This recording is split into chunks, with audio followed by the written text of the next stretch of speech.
بسم الله الرحمن الرحيم. அஸ்ஸலாமு அலைக்கும் வரஹ்மத்துல்லாஹி வபரகாத்துஹு. கண்ணியத்திற்குரிய எல்லாம் வல்ல அல்லாஹ்வின் நல்லடியார்களே,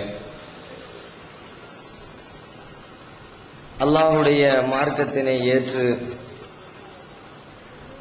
வாழ்ந்து கொண்டிருக்கிற நாம் நாளை மறுமையிலே நமது வாழ்க்கைக்குரிய நல்ல பிரதிபலனை பெற்றுக்கொள்ள வேண்டும் என்றால் நம்முடைய இறை நம்பிக்கையை சரியான முறையிலே, ஆழமான முறையிலே நமது உள்ளத்திலே பதிய வைத்துக் கொள்ள கடமைப்பட்டிருக்கிறோம். ஏனென்றால் இஸ்லாமிய மார்க்கம் என்பது இறை நம்பிக்கை என்ற அடித்தளத்தின் மீதுதான் நிறுவப்பட்டிருக்கிறது என்பதனை நாம் தெரிந்துதான் இருக்கிறோம். யார் இந்த இறை நம்பிக்கையிலே குறைவு செய்கிறார்களோ அல்லது இறை நம்பிக்கையே இல்லாமல் தனது வாழ்க்கையினை முடித்துக் கொள்கிறார்களோ அவர்களுக்கு நாளை மறுமையிலே ஏற்படக்கூடிய பேர் இழப்புகளை பற்றி திருமறை குர்ஆனுடைய பல்வேறு வசனங்களில் அல்லாஹ் ரப்புல் ஆலமீன் நமக்கு விளக்கமாக விரிவாக சொல்லித் தருகிறார். அதிலே ஒரு இடத்திலே திருமறை குர்ஆனிலே அல்லாஹ் சொல்லுகிறான், வ அம்மாமன் ஊத்திய கிதாபஹு பிஷிமாலிஹி ஃபயகூலு யா லைத்தனி லம் ஊத்த கிதாபியா. நாளை மறுமையிலே இந்த உலகத்திலே வாழுகிற பொழுது யார் தீய காரியங்களில் ஈடுபட்டு இறைவனுடைய மோசமான தண்டனைக்கு ஆட்படுத்தப்படுகிறார்களோ அந்த மனிதர்களுடைய செயல் ஏடு, அவர்கள் உலகத்திலே வாழ்ந்த காரியங்களை பற்றி உண்டான செயல் தொகுப்பு அவர்களுடைய இடது கரத்திலே வழங்கப்படுமா. அல்லாஹ் அதை விரிவாக சொல்லுகிறான். நாளை மறுமையிலே யாருடைய செயல் ஏடு அவருடைய இடது கரத்திலே கொடுக்கப்படுகிறதோ அந்த மனிதர் அந்த புத்தகத்தை கையிலே வாங்கி கொண்டு புலம்ப ஆரம்பித்து விடுவார். இந்த ஏடு எனது கரத்திலே கொடுக்கப்படாமல் இருந்திருக்க வேண்டுமே. அம்மாமன் ஊத்திய கிதாபஹு பிஷிமாலி ஃபயகூலு யா லைத்தனி லம் ஊத்த கிதாபியா வலம் அத்ரிமா ஹிசாபியா யா லைத்தஹா கானத்தில் காலியா மா அக்னா அன்னி மாலியா. இந்த புத்தகம் என் கரத்திலே கொடுக்கப்படாமல் இருந்திருக்க வேண்டுமே. இந்த நாளை நான் சந்திப்பதற்கு முன்பே அழிந்திருக்க வேண்டுமே. உலகத்திலே நான் வாழுகிற பொழுது என்னுடைய வாதங்கள் எல்லாம், நான் எடுத்து வைத்த வாதங்கள் எல்லாம் இன்றைக்கு அடிபட்டு போனது, நான் சேர்த்து வைத்த செல்வங்கள் எல்லாம் எனக்கு பயன் தராமல் போய்விட்டது என்று நாளை மறுமையிலே அந்த மனிதன் புலம்பிக் கொண்டிருப்பானாம். அப்பொழுது அல்லாஹ்வின் புறத்திலிருந்து அவனை நோக்கி சொல்லப்படுமாம், இந்த மனிதனை பிடியுங்கள், ஹுதூஹு ஃபகுல்லூஹு சும்மல் ஜஹீம சல்லூஹு சும்ம ஃபீ சில்சிலத்தின் ஸரஉஹா சபஊன திராஅன் ஃபஸ்லுகு. இந்த மனிதனை பிடித்து இழுத்து முகம் குப்புற நரகத்திலே தள்ளுங்கள், 70 முழ சங்கிலியால் பிணைத்து அவனை நரகத்திலே தள்ளுங்கள் என்று அல்லாஹ்வின் புறத்திலிருந்து அவனுக்கு சொல்லப்பட்டு அவன் நரகத்திலே தள்ளப்படுவான். அப்படி நரகத்திலே அவன் தள்ளப்படுவதற்கு என்ன காரணம்? அதனை அல்லாஹ் அடுத்த வசனத்திலே சொல்கிறான், இன்னஹு கான லா யூமினு பில்லாஹில் அலீம். அவன் உலகத்திலே வாழுகிற பொழுது மகத்தான இறைவனை நம்பிக்கை கொள்ளாமல் வாழ்ந்து கொண்டிருந்தான். அல்லாஹ்வின் மீது உண்டான நம்பிக்கையிலே அவன் குறைவு செய்து விட்டான். அந்த நம்பிக்கையில் அவன் தவறிழைத்ததன் விளைவாக நாளை மறுமையிலே இடதுகரத்திலே ஏடு வழங்கப்பட்டு நரகத்திற்கு தள்ளப்படுவதாக திருக்குர்ஆன் பேசுகிறது. அப்படியானால் நாம் நம்முடைய மறுமை வாழ்க்கையை வெற்றி பெற வேண்டும் என்றால், மறுமையிலே அந்த நரகத்திலிருந்து நம்மை நாம் தற்காத்துக் கொள்ள வேண்டும் என்றால், அதற்கு மிக அடிப்படையான அத்தியாவசியமான ஒரு நிகழ்வு, ஒரு செய்தி, ஒரு பண்பு, அல்லாஹ்வை பற்றி உண்டான, இறைவனை பற்றி உண்டான அந்த நம்பிக்கை சரியான முறையிலே எப்படி உள்ளத்திலே பதிய வைக்கப்பட வேண்டுமோ அந்த கோணத்திலே நாம் பதித்துக் கொள்ள கடமைப்பட்டிருக்கிறோம். இன்றைக்கு நாம் அப்படி பதித்திருக்கிறோமா? எல்லோருமே சொல்லுகிறோம், நாம் இறைவனை நம்புவதாக சொல்லுகிறோம், இறைவனை நம்புகிறோம், இறைவனிடத்திலே முழுமையான நம்பிக்கையும் ஆதரவு வைத்திருக்கிறோம் என்று சொல்லி வாயளவிலே பேச்சுக்களிலே அதையெல்லாம் நாம் சொல்லிக் கொண்டிருக்கிறோம். ஆனால் உண்மையிலே நமது உள்ளத்திலே இறை நம்பிக்கை ஆழமாக பதிந்திருக்கிறதா என்று ஆய்வு செய்தால் நம்மில் பலருடைய உள்ளத்திலே ஆட்டம் கண்டிருக்கிற விதத்தில் தான், அரைகுறையான நிலையில் தான் அல்லாஹ்வை பற்றி உண்டான நம்பிக்கை அமைந்திருக்கிறது என்பதனை நம்முடைய வெளிப்படையான வாழ்க்கையை சொல்லிக் கொண்டிருக்கிறது. எந்த அடிப்படையில? இறைவனை பற்றி பல்வேறு பண்புகள், நம்ப வேண்டிய பல்வேறு பண்புகள் இருக்கிறது. அதிலே ஒரு பண்பு, இன்னல்லாஹ அலா குல்லி ஷைஇன் கதீர். அல்லாஹ் ரப்புல் ஆலமீன் எல்லா காரியத்திற்குரிய ஆற்றலும் அவனுக்கு இருக்கிறது, எல்லா அதிகாரமும் அவனிடத்திலே இருக்கிறது. அவனிடத்திலே இல்லாத எந்த அதிகாரமும் கிடையாது. உலகத்திலே எந்த காரியமாக இருந்தாலும், எந்த செயல் திட்டமாக இருந்தாலும், எதையும் யாருக்கும் அல்லாஹ் பங்கு வச்சு கொடுக்கல, எல்லாத்தையும் அவங்க கையில தான் வச்சிருக்கிறான். அவனால் முடியாத எதுவுமே கிடையாது. இது இறைவனை பற்றி நம்ப வேண்டிய பல்வேறு நம்பிக்கைகளில் மிக முக்கியமான ஒரு நம்பிக்கை. இந்த நம்பிக்கை நம்மிடத்தில் இருக்கிறதா? எல்லோரும் இருக்கிறது என்று தான் சொல்லுகிறோம். அல்லாஹ்வால எல்லாம் முடியும், அல்லாஹ்வால முடியாதது எதுவும் கிடையாது, எல்லா அதிகாரமும் அல்லாஹ் கையில தான் இருக்குது, அல்லாஹ் எந்த அதிகாரத்தை யார் கையிலையும் பங்கு வச்சு கொடுக்கல. சர்வ சாதாரணமாக நம்முடைய பேச்சு வழக்கிலே இதை நாம் சொல்லிக் கொண்டிருக்கிறோம். ஆனால் உண்மையில எல்லா ஆற்றலும் அல்லாஹ்வுக்கு இருக்கிறது என்று நம்முடைய உள்ளத்தில் ஆழமாக பதிந்திருந்தால் நம்முடைய வாழ்க்கை எப்படி இருக்குமோ அப்படி இன்றைக்கு இல்லை. நம்முடைய வெளிப்படையான வாழ்க்கையை வச்சு பார்க்கும் பொழுது அல்லாஹ்வுக்கு எல்லாம் முடியும்னு நாம நம்பல, வார்த்தையில தான் நம்புறமே ஒழிய நம்முடைய உள்ளத்துல ஆழமான முறையில நம்பவில்லை என்பதில் எத்தனையோ காரியங்களில் நாம் வெளிப்படுத்துகிறோம்.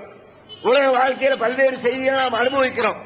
ஒவ்வொரு அனுபவத்திலையும் அல்லாஹ்வால் இது முடியும் என்று நம்பி இருந்தால் நாம் எடுக்கிற முடிவு வேறு விதமாக இருக்கும்.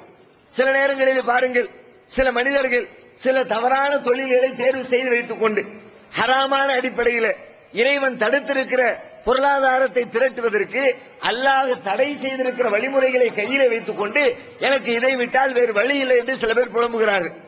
எனக்கு வேற தொழில் தெரியாது.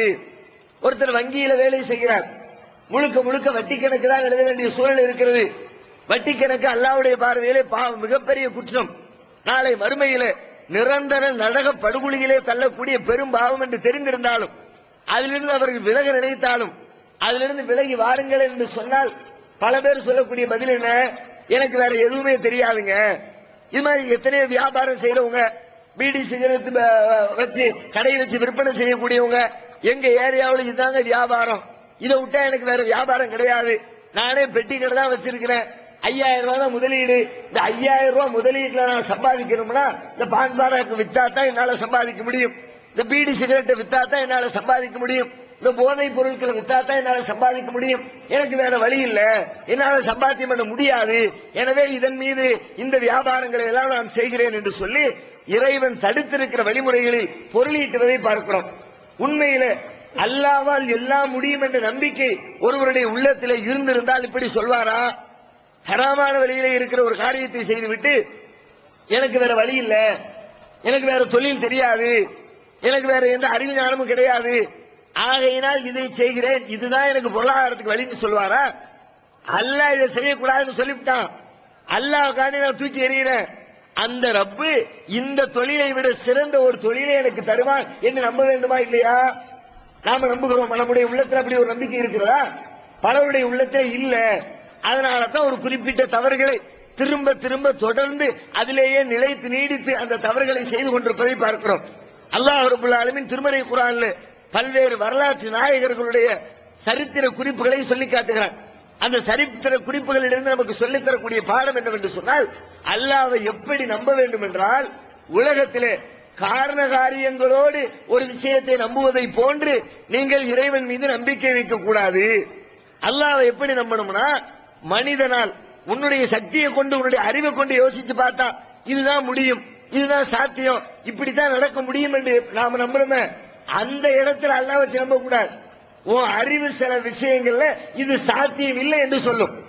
நம்முடைய பகுத்தறிவை கொண்டு சிந்தித்து பார்த்தால் இது நடக்கவே நடக்காது என்று சொல்ல முடியும். எவ்வளவு பெரிய ஆராய்ச்சியாளர்கள் கொண்டு வந்து நிப்பாட்டினாலும் இதுல இது முடியவே முடியாது என்று சிலவர்கள் தீர்ப்பு சொல்வார்கள். ஆனாலும் அந்த நேரத்தில் கூட ஒரு முஸ்லிமுடைய நம்பிக்கை, உலகத்தில் எல்லோரும் சேர்ந்து சொல்கிறார்கள் முடியாது என்று, இறைவன் இதை முடித்து தருவான் என்று நம்பணும். அதுதான் அல்லாஹ் மேல வைக்கிற நம்பிக்கையில சரியான நம்பிக்கை இருக்க முடியும். பத்ர் யுத்தத்தில் நபிகள் நாயகம் ஸல்லல்லாஹு அலைஹி வஸல்லம் அவர்கள் தன்னுடைய தோழர்களை எல்லாம் கொண்டு போய் நிப்பாட்டினாங்க. நிப்பாட்டி விட்டு அல்லாஹ்விடத்தில் கதறினாங்க. ஒட்டுமொத்த உலகமும் அன்றைக்கு என்ன சொன்னது? நபிகள் நாயகத்தை சுற்றி இருக்கிற எதிரிகள் எல்லாம் என்ன நினைத்தார்கள்? அற்ப சொற்பமான ஒரு கூட்டத்தை கொண்டு வந்து நிறுத்தி இருக்கிறார். வெறும் 300 சொச்சம் பேரு, அவன் எதிரி ஆயிரக்கணக்கில் இருக்கிறான். இந்த 300 சொச்சமும் கூட ரொம்ப பலகீனமானவர்கள், அதிகமான பேர் முதியவர்கள், நல்ல வாகனங்கள் இல்லை, நல்ல குதிரைகள் இல்லை, நல்ல போர் கருவிகள் இல்லை, போருக்கு பயன்படுத்தக்கூடிய தளவாடங்கள் எதுவுமே நல்ல உறுதிமிக்கதாக இல்லை. இந்த கூட்டம் எதிரிகளிடத்திலே போய் மோதினால் கண்டிப்பாக இவர்களுக்கு தோல்விதான் மிஞ்சும், இவர்களால் வெற்றி பெற முடியாது. ஏனெனில் எதிரி பலமாக இருக்கிறார்கள், ஆயிரக்கணக்கிலே இருக்கிறார்கள், நல்ல திடகாத்திரமாக இருக்கிறார்கள், நல்ல போர் தளவாடங்களை தயாரித்து வைத்திருக்கிறார்கள், நல்ல வாகனங்கள், குதிரைகள், ஒட்டகங்களை கொழுத்த தீனி போட்டு தயாரித்திருக்கிறார்கள். அவர்களை உற்சாகப்படுத்துவதற்கு இளம் மங்கைகள் வேறு இருக்கிறார்கள். ஆனால் இங்க எல்லாமே மைனஸ். போர் தளவாடங்கள் மைனஸ், போருக்குரிய வாகனங்கள் மைனஸ், போர் புரியக்கூடிய மனிதர்களுடைய உடல்நிலை மைனஸ், எல்லாமே மைனஸாக இருக்கிறது. ஆனால் நபிகள் நாயகம் ஸல்லல்லாஹு அலைஹி வஸல்லம் என்ன நம்பிக்கை வைத்தார்கள்? அல்லாஹ் என்ன ஏற்படுத்தினான்?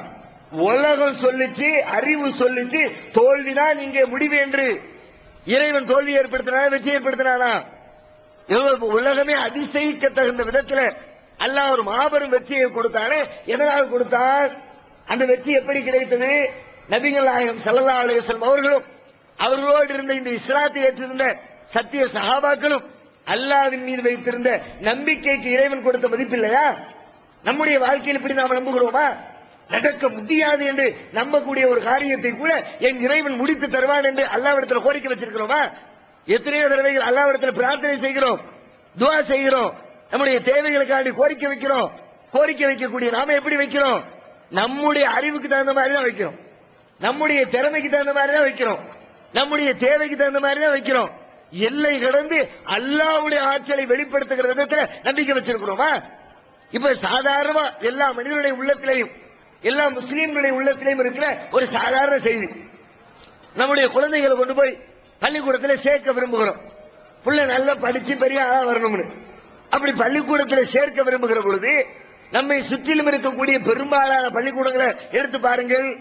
ஒரு இஸ்லாமிய அடிப்படையில் முழுக்க முழுக்க திருமறை குர்ஆனையும் நபிகள் நாயகத்தினுடைய போதனைகளையும் மையப்படுத்தி அதனுடைய கருத்துக்களுக்கு முரணில்லாத வகையில் இஸ்லாமிய கல்வி ஞானங்களை கற்றுக் கொடுத்து அதே நேரத்தில் உலகத்திலே தயாரிக்கப்பட்டிருக்கிற பாடத்திட்டங்களையும் கற்றுக் கொடுத்து நல்ல ஒரு மார்க்க அறிஞர்களாக நமது பிள்ளைகளை உருவாக்கக்கூடிய ஒரு கல்விக்கூடங்கள் இன்றைக்கு காண முடிகிறதா? 99% எங்கேயும் பார்க்க முடியாது. கிறிஸ்தவர்கள் கட்டி வைத்திருக்கிற பள்ளிக்கூடம் இருக்கும், வேறு மதத்தவர்கள் கட்டி இருக்கிற பள்ளிக்கூடங்கள் இருக்கும். வேற வழி இல்ல, நம்ம பிள்ளைய படிக்க வைக்கணும். அந்த பள்ளிக்கூடத்தில் சேர்க்கலன்னா நம்ம பிள்ளைக்கு ஆனாவன படிச்சு கொடுக்க முடியாது, ஒரு அறிவாளியா உருவாக்க முடியாது, ஒரு பட்டதாரியா உருவாக்க முடியாது. வேற வழி இல்லைன்னு பிள்ளைங்களை அங்க அனுப்புறோம். போயிட்டு வரக்கூடிய பிள்ளைகள் எப்படி வருகிறார்கள்? மார்க்க அறிவோடு வருகிறார்களா, மார்க்கத்திற்கு எதிராக வருகிறார்களா? அங்கிருந்து வரும்போது இயேசுநாதரை கடவுள் என்று சொல்லக்கூடிய ஜெப பாடல்களை பிள்ளைகள் படித்துக் கொண்டிருக்கிறார்கள். வேறு இஸ்லாத்திற்கு எதிரான இணை கற்பிக்கக்கூடிய பல்வேறு பாடல்களை பிள்ளைகளுக்கு படித்துக் கொடுத்து அந்த வழியிலே பிள்ளைகள் அதை நம்மிடத்தில் வந்து சொல்லி நாம் அதை தடுத்து தவறு என்று சொல்லிக் கொடுக்க வேண்டிய சூழல் ஏற்படுகிறது. இந்த நேரத்தில் எல்லாருடைய உள்ளத்திலேயும் ஒரு எண்ணம் வரும், ஒரு நல்ல பள்ளிக்கூடம் இல்லையே, ஒரு இஸ்லாமிய சூழல் பள்ளிக்கூடம் இல்லையே, அப்படி ஒரு பள்ளிக்கூடம் இருந்தா எப்படி இருக்கும் என்று சொல்லி எல்லாருடைய விருப்பம் இருக்குது. இங்க நம்ம ஊர்ல இருக்கிற எல்லா பள்ளிக்கூடங்களும், நம்ம மாவட்டத்தில் இருக்கிற எல்லா பள்ளிக்கூடங்களும், நம்ம தமிழகத்தில் இருக்கிற எல்லா பள்ளிக்கூடங்களும் முழுக்க முழுக்க இஸ்லாமிய சூழலுக்கு மாறிவிட்டால் எப்படி இருக்கும்? கற்பனை பண்ணி பார்த்தால் நல்லா இருக்குது, நினைச்சாலே சந்தோஷமா இருக்குது. ஆனா இப்படி ஒரு எண்ணத்தை இஸ்லாமியமயமான பள்ளிக்கூடங்கள் உருவாக வேண்டும் என்று நம்முடைய உள்ளத்தில் இருக்கிற இந்த சிந்தனையை அல்லாஹ்விடத்தில் கோரிக்கையை நாம வச்சிருக்கிறோமா? எத்தனை தடவை அல்லாஹ்விடத்தில் துஆ செஞ்சிருக்கிறோம்? நம்முடைய கோரிக்கைக்காக வேண்டி, தேவைக்காக வேண்டி ஒவ்வொரு நேர தொழுகைக்கு பிறகும் அல்லாஹ்விடத்தில் கையேந்திருக்கிறோம். என்னைக்காவது ஒரு நாள் யா அல்லாஹ் எங்க ஊர்ல இருக்கிற எல்லா பள்ளிக்கூடங்களையும் இஸ்லாமிய பள்ளிக்கூடமா ஆக்குன்னு கேட்டிருக்கிறோமா? தமிழ்நாட்டில் இருக்கிற எல்லா பள்ளிக்கூடத்திலையும் முழுக்க முழுக்க இஸ்லாமியமயமாக ஒரு பள்ளிக்கூடங்களாக மாற்றிவிடு என்று கேட்டிருக்கிறோமா? யாரும் கேட்டிருக்க மாட்டோம். ஏன் கேட்கல? அதெல்லாம் நடக்கிற காரியமா? நம்ம உள்ளத்துல ஏற்கனவே ஒரு செட்டிங் இருக்கு, அதெல்லாம் கிறிஸ்டியன்கள் கட்டி வச்சிருக்கான், அவன் இஸ்லாத்தை போய் சொல்லிக் கொடுக்க போறானா? அங்க இந்து மதத்தவர்கள் கட்டி வச்சிருக்காங்க, அவங்க இஸ்லாமிய பாடத்தை சொல்லிக் கொடுக்க போறாங்களா? இதெல்லாம் நடக்கிற காரியம் இல்ல. உள்ளத்துல ஏற்கனவே நாம ஏற்படுத்தி வச்சிருக்கிற சிந்தனை அல்லாஹ்விடத்துல துஆ செய்யும் போது கூட அந்த எண்ணம் நமக்கு வரல. உண்மையில அல்லாஹ்வின் மீது கரெக்டான நம்பிக்கை இருந்திருந்தா எல்லாம் அல்லாஹ்வால முடியும் நம்புறோம்ல. அப்ப துஆ செய்யும்போது என்ன கேட்டிருக்கணும்? யாரெல்லாம் மொத்த தமிழ்நாட்டில் இந்தியாவில் இருக்கிற எல்லா பள்ளிக்கூடத்திலும் நீங்க இஸ்லாமிய ஆக்கித்தா அல்லாஹ் கேட்டோமா? எண்ணம் இருக்கிறது. கேட்கிற காரணம் என்ன? நம்ம அறிவுக்கு இதெல்லாம் நடக்காதுன்னு நினைக்கிறோம். நம்ம சிந்தனையில இப்படி ஒரு மாற்றம் ஏற்படாது, இப்படி ஒரு புரட்சி வராது. அப்ப நம்மால் எது முடியாது என்று நினைக்கிறோமோ அது அல்லாஹ்வாலும் முடியாதுன்னு உள்ளத்துல இருக்கு. அதனாலதான் அல்லாஹ்ட்ட கேட்கும்போது அந்த துஆ வரல. நம்மால முடியாதது நம்மை படைத்த இறைவனால் முடியும் என்று நினைத்திருந்தால் எனக்கு முடியாது, எங்க ஊர் தலைவருக்கு முடியாது, ஊர்ல இருக்கிற மக்களால முடியாது, ஆனா படைச்ச இறைவனால முடியும் நினைத்திருந்தால் கேட்டிருப்போமா இல்லையா? சாத்தியம் இல்லாததையும் சாத்தியப்படுத்துகிற ஆற்றல் அல்லாஹ்வுக்கு உண்டு. இப்ராஹிம் அலைஹிஸ்ஸலாம் அவர்கள் நெருப்பு குழியில தூக்கி எறியப்படுகிறார்கள். கடைசி நிமிடத்தில் அவருடைய நம்பிக்கை எப்படி இருந்துச்சு? நெருப்புல போட்டா அவ்வளவுதான், தப்பிக்க வழியே கிடையாது. நெருப்புல போய் உளுந்து ஒருத்தர் தப்பிச்சு எந்திரிச்சு வர முடியுமா? ஆனால் இப்ராஹிம் அலைஹிஸ்ஸலாம் எப்படி தப்பித்து வந்தார்கள்? கடைசி நிமிடத்தில் அவருடைய உள்ளத்தில் இருந்த நம்பிக்கை காரணம். அல்லாஹ் தப்பிக்க வைப்பான்னு அல்லாஹ் மேல நம்பிக்கை வச்சாங்க. ஹஸ்புனல்லாஹ், என் இறைவன் எனக்கு போதுமானவன், வநிஅமல் வக்கீல், பாதுகாப்பதில் அவனே மிகச் சிறந்தவன், அவன் என்ன பாதுகாப்பான். அவன் சொன்னதுக்காக தான் பிரச்சாரம் பண்ணினேன். அவன் நீ போய் ஏகத்துவத்தை எடுத்து சொல்லு என்று சொன்னான். அல்லாஹ்வுடைய வார்த்தைக்கு இணங்க நான் ஏகத்துவத்தை பிரச்சாரம் செய்தேன். அந்த ரப்பு என்ன காப்பாற்றுவான் என்று சொல்லி ரப்பின் மீது நம்பிக்கை வச்சாங்க. ஆனா பகுத்தறிவை கொண்டு சிந்திச்சு பார்த்தா இந்த நம்பிக்கை வைக்க முடியுமா? டிஎன்டிஜே வீடியோ விஷனின் புதிய வெளியீடு. வழிகட்ட கொள்கைகள், வகி அல்லாதவற்றை பின்பற்றலாமா, இமாம்களை பின்பற்றலாமா, சகாபாக்களை பின்பற்றலாமா, இஜ்மா கியாஸ் மார்க்க ஆதாரமாகுமா? இது போன்ற முக்கிய தலைப்புகளில் பிரச்சாரங்களுக்கான ஒரு மாத பயிற்சி வகுப்பில் சகோதரர் பிஜே அவர்கள் நடத்திய வழிகட்ட கொள்கைகள் என்ற தலைப்பிலான உரையின் முழு தொகுப்பு 3 DVD, விலை ரூபாய் 90 மட்டுமே, கூறிய செலவு தனி. கிடைக்கும் இடம் டிஎன்டிஜே வீடியோ விஷன், எண் 30, அரண்மனைக்காரன் தெரு, மண்ணடி, சென்னை 1. செல் 9500168989. நெருப்பு ரெடி ஆயிடுச்சு, மக்கள் ரெடி ஆயிட்டாங்க, தூக்கி போட போறாங்க. நெருப்புல தூக்கி போட்ட பொசுங்கத்தான் வேணும், அதுல இருந்து தப்பிக்க முடியாது, வேற வழி இல்ல. யாரெல்லாம் மரணத்துக்கு பிறகாவது என்னுடைய வாழ்க்கையை நல்ல வாழ்க்கையை ஆக்கி வை அப்படின்னு தான் துவா செய்திருக்க வேண்டும். ஆனா எப்படி செஞ்சாங்க? என்ன கேட்டாங்க? அவங்களுடைய உள்ளத்திலிருந்த நம்பிக்கைக்கு அல்லாஹ் கொடுத்த பரிசு நெருப்புக்குள்ள போய் தப்பிச்சு வர முடியாதுன்னு உலகம் சொல்லும். ஆனால் அல்லாஹ் முடித்து காட்டினானா இல்லையா? சாத்தியம் இல்லாத விஷயங்களை கூட அல்லாஹ் சாத்தியப்படுத்துவான். நம்முடைய நம்பிக்கையை பொறுத்து, நம்முடைய உள்ளத்தில் ஆழமான நம்பிக்கை இருந்தால் அந்த நம்பிக்கைக்கு அல்லாஹ் மதிப்பளிப்பான். நம்முடைய நம்பிக்கை ஆட்டம் கண்டு போயிருந்தால் அல்லாஹ்விடத்தில் கேட்கும் போது சும்மா போட்டு வைப்போம், துவா தானே செய்யறோம், மயிரை கட்டி மழை இழுப்போம், வந்தா மயிறு அந்த வந்தா மழை அந்த மயிறு தானே போனா போகுது என்று நினைத்து ஏதோ போட்டு வைப்பேன்னு போட்டு வச்சா அல்லாஹ் அதுக்கு ரெஸ்பான்ஸ் பண்ண மாட்டான். உலகத்துல நாமே ஒருத்தர் இடத்துல போய் நம்முடைய தேவைக்காண்டி கேட்கிறோம், ஏதாவது கொடுங்க, பொருளாதார உதவி கேட்கிறோம். சும்மா கேட்போமே கேட்டா நாம கொடுக்கிறோமா? நம்ம இடத்துல ஒருத்தர் வந்து கேட்கிறார், ஆனா ஒரு 500 ரூபாய் கொடுங்களேன், வேற வழி இல்லைன்னு அவர்கிட்ட நின்று சொல்லி எடுத்து சொல்லி வேற வழி இல்ல, வேற யார்கிட்ட போவேன், நீங்க தான் தரணும் என்று வலியுறுத்தினதுக்கு பிறகு கையில இருந்து காசு அவுக்கிறோமா? அல்லது போற போக்குல சைக்கிள் நின்று ஒரு 1000 ரூபாய் கொடுங்களேன், இல்லப்பா போயிட்டு வான்னு அனுப்பி விட்டுருவோம். நாம கேட்டாலும் அப்படிதான் பதில் சொல்லுவாங்க, நம்மிடத்திலே கேட்டாலும் அப்படித்தான் பதில் சொல்லப்படுகிறது. உலகத்துல மனிதராகி நாமே நம்மிடத்துல வந்து முழுமையாக எதிர்பார்த்து கேட்டால் கொடுக்க வேண்டும் என்று நினைத்தால் படைச்ச ரப்ப அப்படி நினைக்க மாட்டானா? இப்ப ரப்பிடத்துல எல்லாவற்றையும் முடித்து தருகிற ஆற்றல் உனக்கு இருக்கிறது, ஒன்ன விட்டா எனக்கு கதி இல்ல, நீதான் எனக்கு முடிச்சு தரணும் என்று சொல்லி நம்ப முடியாத காரியங்கள் மீதும் நீங்கள் நம்பிக்கை வைத்தால் அந்த நம்பிக்கைக்கு மதிப்பளிக்கிற விதத்திலே இறைவன் தனது செயலை அமைத்துக் கொள்வான். அல்லாஹ் அப்படி நமக்கு நம்முடைய வாழ்க்கையில் அற்புதங்களை நடத்தி தருவான். அப்படி ஒரு அற்புதத்தை கண்டிருக்கிறோமா? நம்ம வாழ்க்கையில நம்ம எத்தனை பேரு நடக்க முடியாத காரியம் நடந்துருச்சுப்பா, ஆச்சரியமா இருக்குப்பா என்று சொல்லி ஆச்சரியப்படக்கூடிய ஏதேனும் ஒரே ஒரு நிகழ்ச்சி நம்ம வாழ்க்கையில் நடந்திருக்கானா? நபிமார்கள் வாழ்க்கை நடந்துச்சே, பெரிய சஹாபாக்களுடைய வாழ்க்கை நடந்துச்சே. காரணம் எப்படி? அந்த நம்பிக்கை தான் அதற்கான அடிப்படை காரணமாக திகழ்ந்திருந்தது.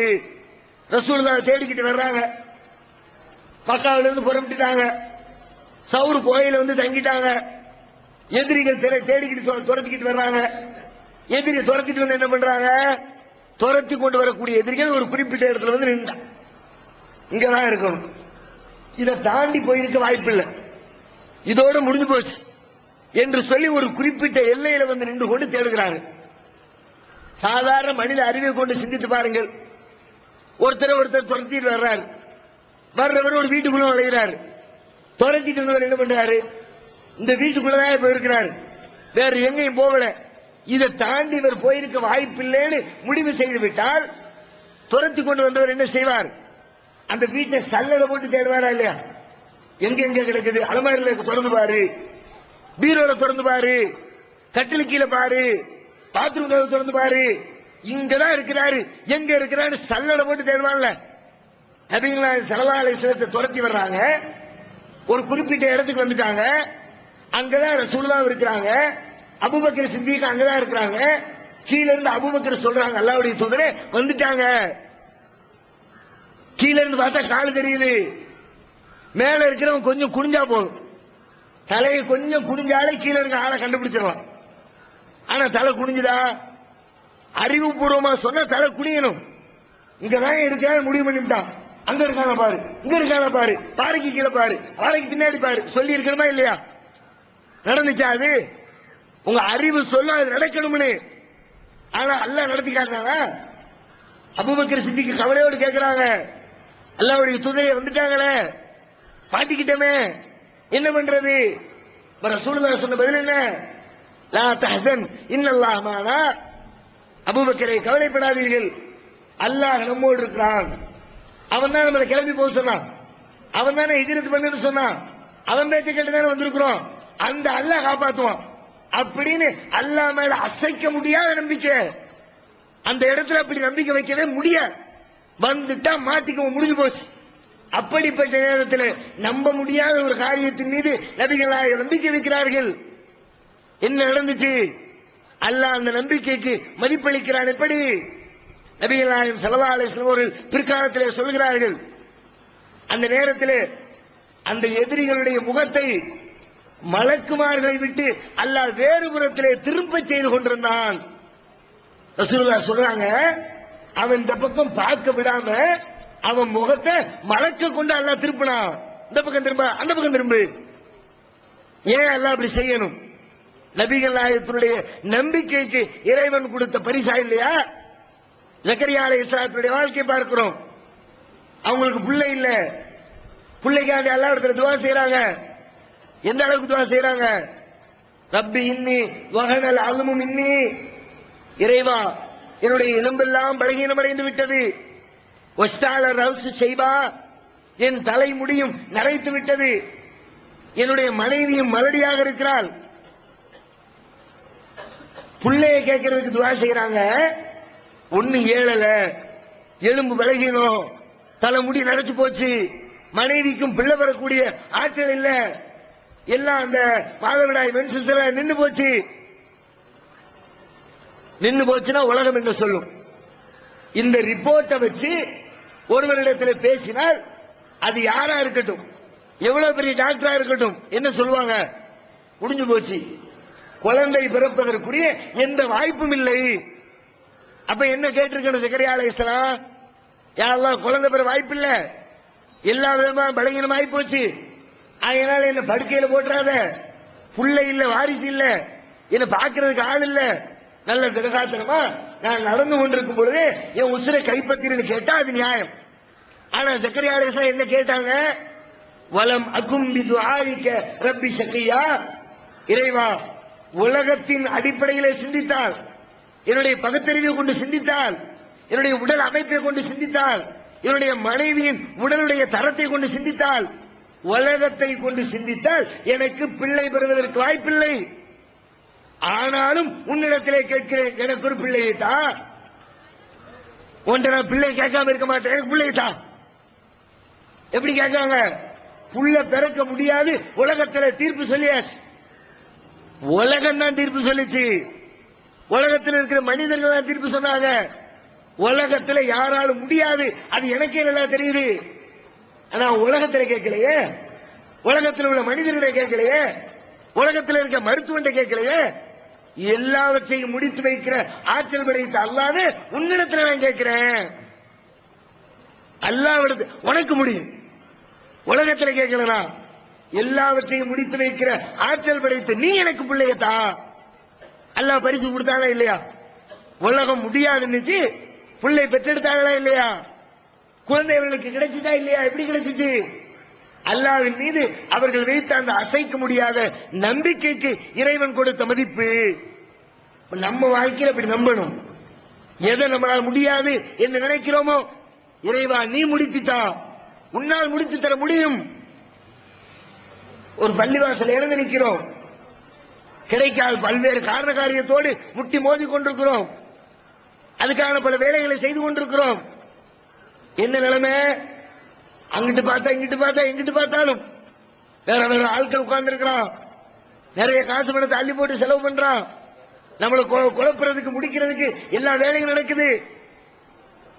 வெளிப்படையா பார்த்தா இல்லையோ, முடியாதோ, சாத்தியம் இல்லையோ என்று கூட நம்முடைய அறிவு சொல்லிவிடலாம். ஆனா நம்முடைய நம்பிக்கை ஆழப்பட்டிருந்தால் அல்லாஹ் எனக்கு தருவான், அல்லாஹ் சத்தியத்திற்கு சான்று பகர்வான், அல்லாஹ் உண்மைக்கு வெற்றியை தருவான். நான் உலகத்தில் எந்த முயற்சியும் செய்யாட்டியும் சரிதான், உலகத்தில் என்னுடைய முயற்சி தோற்று போனாலும் சரிதான், ஒட்டுமொத்த உலகமும் எனக்கு எதிராக நின்றாலும் சரிதான், என்னை படைத்த இறைவன், என்னை இந்த நேர்வழியிலே செலுத்திய இறைவன், நேர்வழிக்காக இறை எல்லத்தை உருவாக்கி அந்த நேரான கொள்கையினை அந்த பள்ளிவாசலிலே நிலைநாட்ட வேண்டும் என்று கட்டளையிட்ட இறைவன் அந்த பள்ளியை எனக்கு மீட்டு தருவார் என்று நம்பிக்கை ஆழப்படுத்தினால் ஒரு நாள் தாமதமாகலாம், ஒரு மாதம் தாமதமாகலாம், ஒரு வருடம் தாமதமாகலாம், ஆனாலும் ஒரு நாள் கண்டிப்பாக சத்தியத்தின் கைகளில் அல்லாஹ் கொண்டு வந்து சேர்ப்பான். எப்போ? அந்த நம்பிக்கை கரெக்டா இருக்கணும். கேட்போமே அல்லாஹ்விடத்தில், அல்லாஹ் தந்துரு, பள்ளிவாசல கூட சும்மா போற போக்கில் கேட்க கூடாது. நீ தந்தாதான் உண்டு, நீ தராம உன்கிட்ட கேட்காம வேற யார்கிட்ட கேட்பாங்க என்று நாம உறுதியோடு அல்லாஹ்விடத்திலே பிரார்த்தித்தால், சாத்தியமில்லை என்று உங்களின் அறிவு சொன்னாலும், உலகம் சொன்னாலும், நீதிமன்றம் சொன்னாலும் அல்லாஹ் அதை சாத்தியப்படுத்தி தந்திருக்கிறான் என்பதை நபிமாருடைய வரலாற்றை பார்க்கிறோம். நெருப்பிலிருந்து தப்பிக்கிற சாத்தியம் இல்ல, இப்ராஹிம் நபியை தப்பிக்க வச்சான். மூசா நபி துரத்திட்டு ஓடி வர்றான், ஃபிரௌன் முன்னாடி கடலு, பின்னாடி ஃபிரௌன். அறிவு என்ன சொல்லும்? மேல இருந்து நீங்க பாக்குறீங்க, அங்க இருந்து ஒருத்தர் துரத்திட்டு ஓடி வர்றாங்க, ஒரு சின்ன முட்டி சந்துக்குள்ள போய் மாட்டிக்கிட்டான், போலீஸ்காரர் பின்னாடி வந்து முடிச்சு சந்துக்குள்ள நுழைஞ்சிட்டாங்க, தப்பிக்கிற வழியே இல்ல. என்ன சொல்லுவோம்? இந்த பாதையை விட்டுட்டு அந்த பாதையை போயிட்டு கூட இந்த சந்துக்குள்ள வந்து மாட்டிக்கிட்டாங்க, வசமா சிக்கிக்கிட்டானையா, நாம எப்படி சொல்லுவோம்? உலகம் அப்படித்தான் சொல்லும். மூசா நபியோடு இருந்த அவருடைய தோழர்களும் அப்படித்தான் சொன்னாரு. முன்னாடி கடலு, பின்னாடி ஃபிரௌன். யா மூசா இன்னால முதரக்கூன், மூசாவே வசமா மாட்டிக்கிட்டமே, இப்படி ஒழுங்கு நிப்பாட்டி விட்டீங்கள. அவர்கள் அத்தனை பேரும் அதைத்தான் சொன்னார்கள்.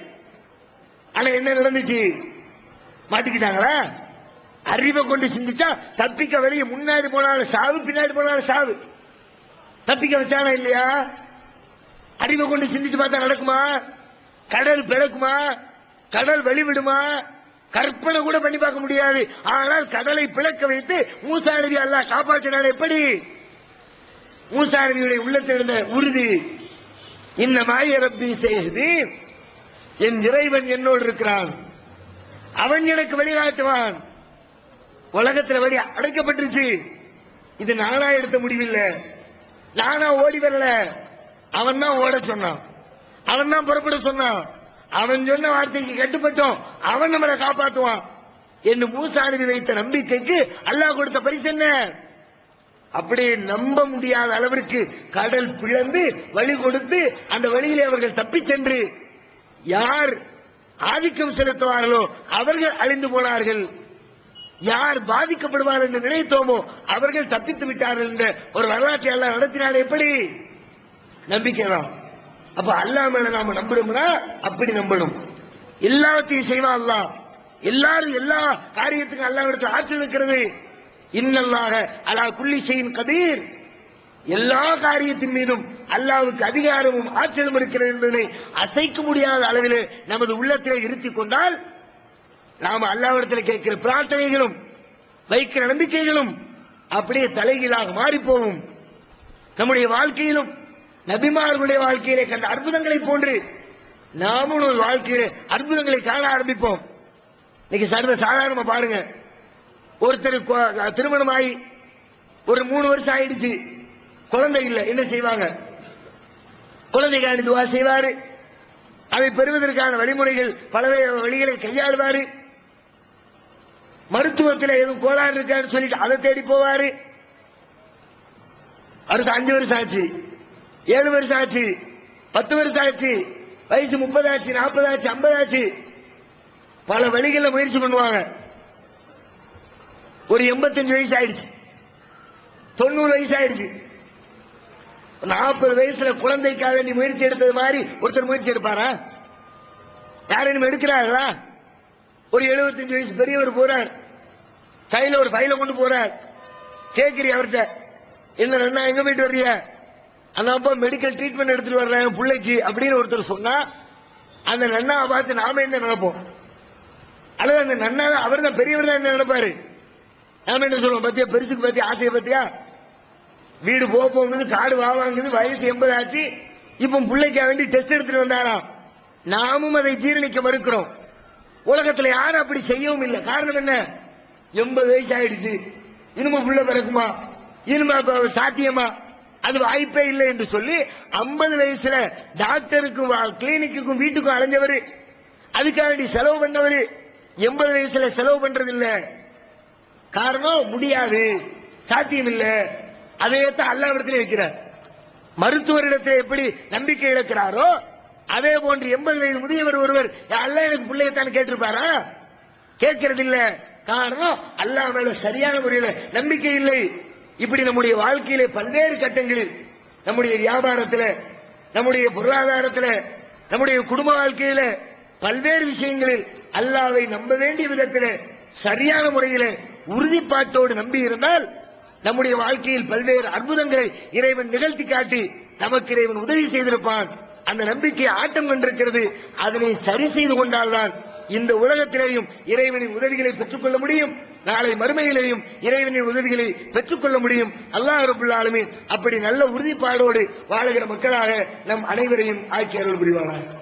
தமிழ்நாடு தௌஹீத் ஜமாஅத்தின் அரும் பணிகள் தொலைபேசி மற்றும் கடிதங்கள் மூலம் விளக்கம் பெற தனி ஏற்பாடு. குடும்ப பிரச்சனைகளுக்கு தீர்வு காண ஷரியத் தீர்ப்பாயங்கள், இலவச திருமண தகவல் திட்டம், முதியோர் ஆதரவு இல்லம், சிறார்களுக்கான அனாதை இல்லம், சத்தியத்தை நிலைநாட்டிட பல்வேறு விவாதங்கள், அடக்குமுறைக்கு எதிரான போராட்டங்கள், முஸ்லிம் சமுதாயத்திற்கு இடஒதுக்கீட்டை பெற்றுத்தந்த உரிமை போராட்டங்கள், வறுமை மற்றும் கடன்களில் சிக்கி தவிக்கும் மக்களை மீட்டெடுக்க ஜகாத் நிதியை திரட்டி உரியவர்களுக்கு உதவுதல், வட்டியில்லா கடனுதவி திட்டங்கள், இது போன்ற இன்னும் ஏராளமான பணிகளை செய்து வரும் தமிழ்நாடு தௌஹீத் ஜமாத் எந்த வெளிநாட்டு அரசிடமிருந்தோ அல்லது எந்த வெளிநாட்டு நிறுவனங்களிடமிருந்தோ உதவிகளை பெறுவதில்லை என்பதை கொள்கையாக கொண்டுள்ளது. எனவே மறுமையில் மகத்தான கூலியை பெற்றுத்தரும் இந்த அரிய பணிக்கு உங்களது ஜகாத் மற்றும் நன்கொடைகளை வாரி வழங்குவீர். உங்களது நன்கொடைகளை டிடியாகவோ